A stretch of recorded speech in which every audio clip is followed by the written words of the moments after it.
अर्थशास्त्र एक ऐसा विषय जिसके अध्ययन से हम किसी देश की अर्थव्यवस्था को समझते हैं। हेलो फ्रेंड्स, आज के इस वीडियो में हम अर्थशास्त्र के बुनियादी पहलू के बारे में जानेंगे। दोस्तों, मैंने इस वीडियो का सोर्स एनसीईआरटी पैटर्न के क्लास 9 के अर्थशास्त्र किताब के प्रथम चैप्टर को बनाया है। हाँ दोस्तों, जिसका नाम है पालमपुर गांव की कहानी।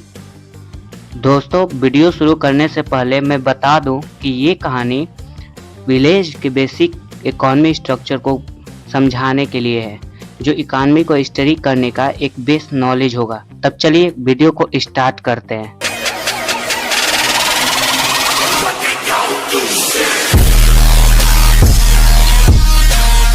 दोस्तों, पालमपुर कहानी का उद्देश्य प्रोडक्शन संबंधित मूल विचारों का परिचय करना है।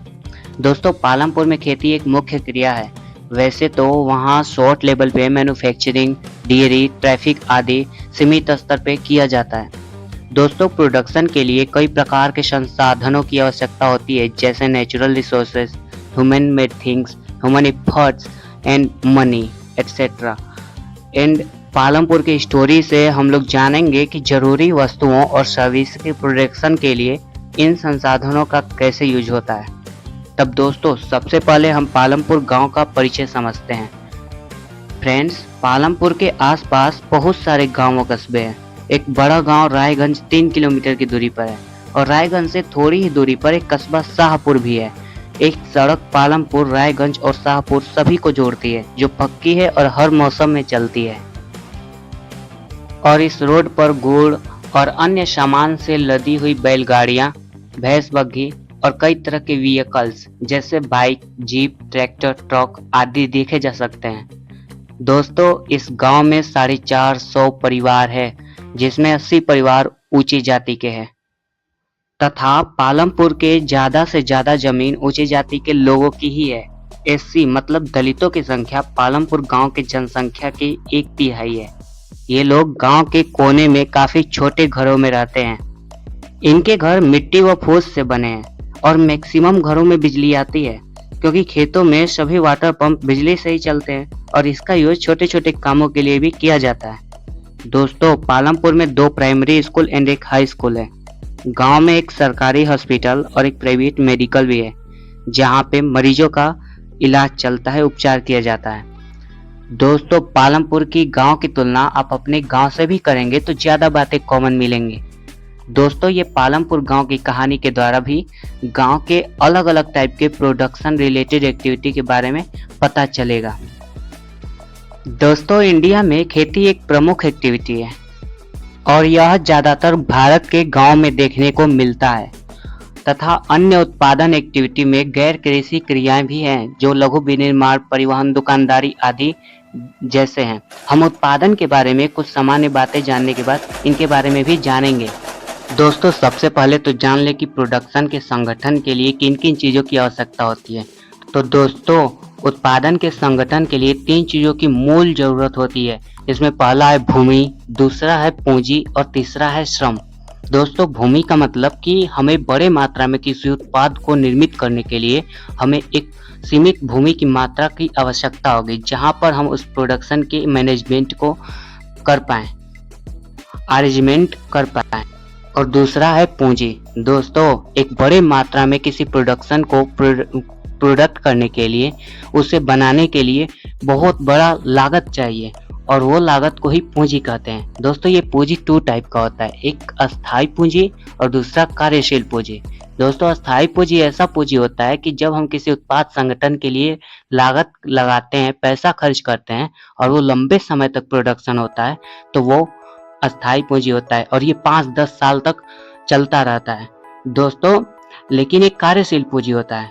पता है आपको, प्रोडक्शन करते समय हम बार बार चीज़ों की कमी होती है तो वहाँ पैसे खर्च करते हैं। तो ऐसे प्रोडक्शन में बार बार जब लागत लगता है, इन्वेस्ट करना पड़ता है, तो इस प्रकार की पूंजी को कार्यशील पूंजी कहते हैं, जिससे प्रोडक्शन लगातार होता है और संभव हो पाता है।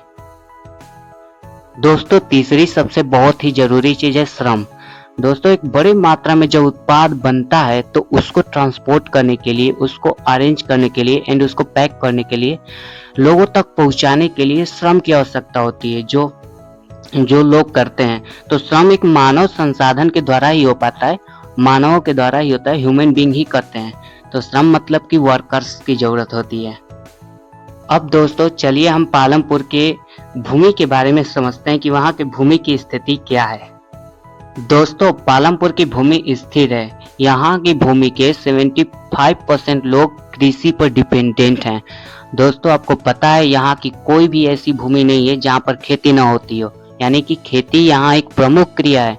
और शुरू में ही हम एक डेटा बताया आपको कि यहाँ पे जो बड़े लोग हैं उन लोग के पास ज्यादातर खेत हैं। तो दोस्तों पहले 1960-70 के दौर में कि इसी पर्याप्त भूमि पर अधिक पैदावार करने के लिए लोग बहुविध फसल प्रणाली का उपयोग करते थे। मतलब कि एक ही खेत में कई प्रकार के सब्जियों को उगाना और खाद पानी देकर के एक अच्छा उत्पाद प्राप्त करना। तो ये सब पहले तरीका हुआ करता था। लेकिन बाद में 2018-19 के दौर में और अब भी जिस तरह से साइंस का विकास हुआ है, लोग अलग अलग तरह के हाइब्रिड टाइप के बीजों को बनाते हैं और उससे फसल को उगाते हैं।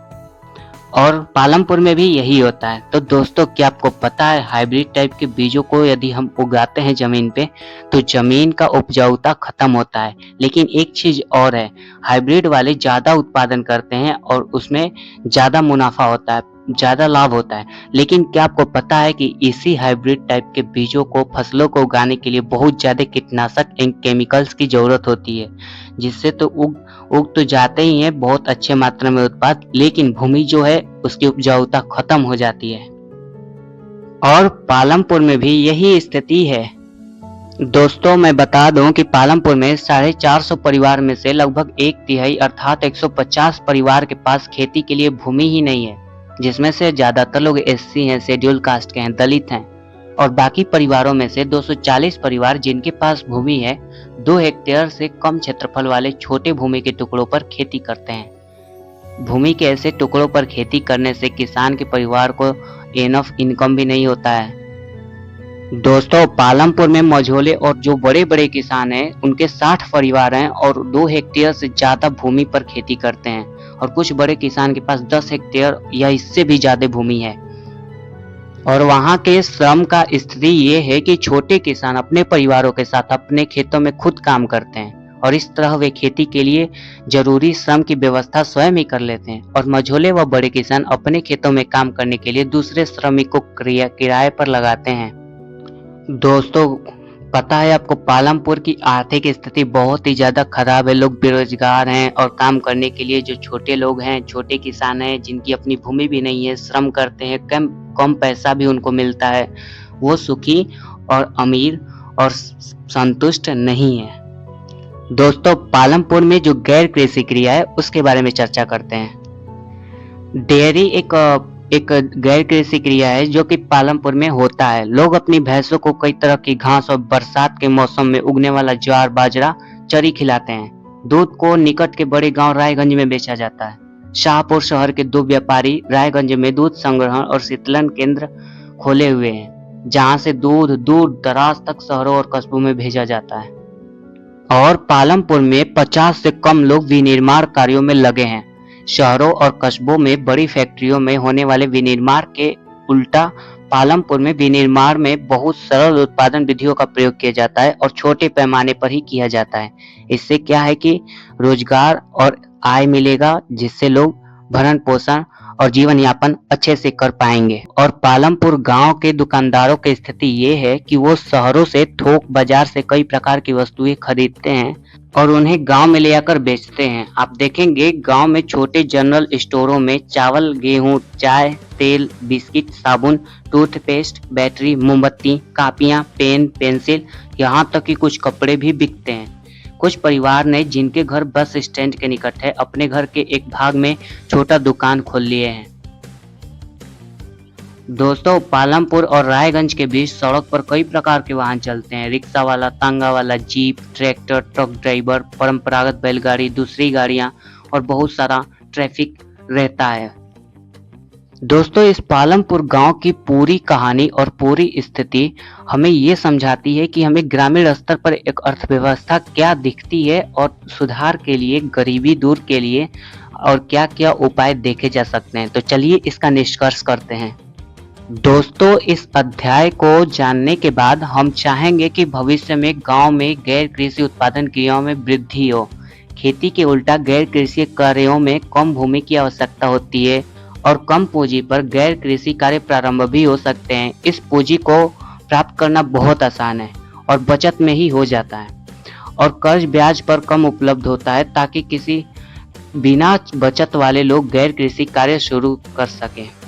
पालमपुर में हमने देखा कि आसपास के गांवों, कस्बों और शहरों में दूध, गुड़, गेहूं आदि उपलब्ध है। जैसे कि ज्यादा गांव, कस्बों और शहरों से अच्छी सड़कों, परिवहन और टेलीफोन से जुड़ेंगे। भविष्य में गांव में गैर कृषि उत्पादन क्रियाओं के अवसर बढ़ेंगे ऐसे। तो दोस्तों, यही रहा पालमपुर गांव की कहानी। तो वीडियो कैसा लगा कमेंट बॉक्स में जरूर बताइए और यदि अच्छा लगा तो अपने दोस्तों के साथ शेयर भी करिए। और आपको जो पढ़ना है, कोई क्वेश्चन है, कोई डाउट है, कमेंट बॉक्स में जरूर बताइए और इसके नेक्स्ट पार्ट को नेक्स्ट वीडियो में अपलोड किया जाएगा। थैंक्स।